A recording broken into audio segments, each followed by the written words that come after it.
가운데 과연 하나라도 지키고 있습니까? 압도적 다수의 힘으로 인정사정 보지 않고 밀어붙이는 것이 여러분이 주장하는 노무현 정신입니까?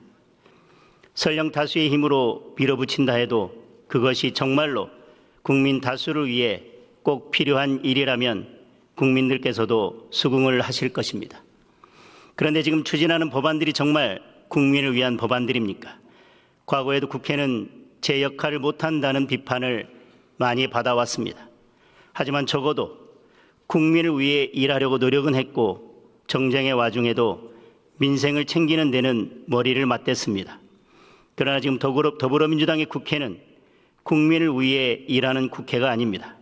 지금 국회에 국민이 있고 민생이 있습니까? 이재명 대통령 감옥행을 막기 위한 방탄입법이 모든 민생 법안을 제치고 맨 앞에 있습니다. 정적을 말살하기 위한 정치 보복 법안, 반대하는 국민의 입을 막는 국민 탄압 법안들이 그 어떤 민생 법안보다 앞서서 자리를 차지하고 있습니다.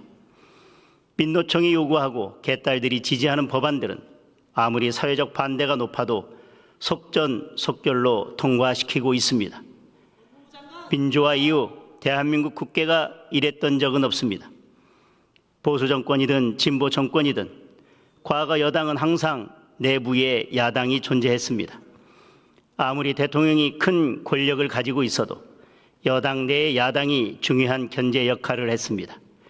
김대중 대통령의 일본 문화 개방, 노무현 대통령의 이라크 파병과 한미 FTA, 이명박 대통령의 4대강 사업과 세종시 건설계획 수정, 박근혜 대통령의 증세 없는 복지와 공무원 연금 개혁, 모두 여당의 반대에 부딪혔습니다.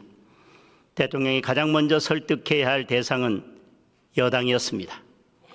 그런데 지금 이재명 정권과 더불어민주당은 어떻습니까? 대통령의 한마디가 곧 법이 되고 있습니다.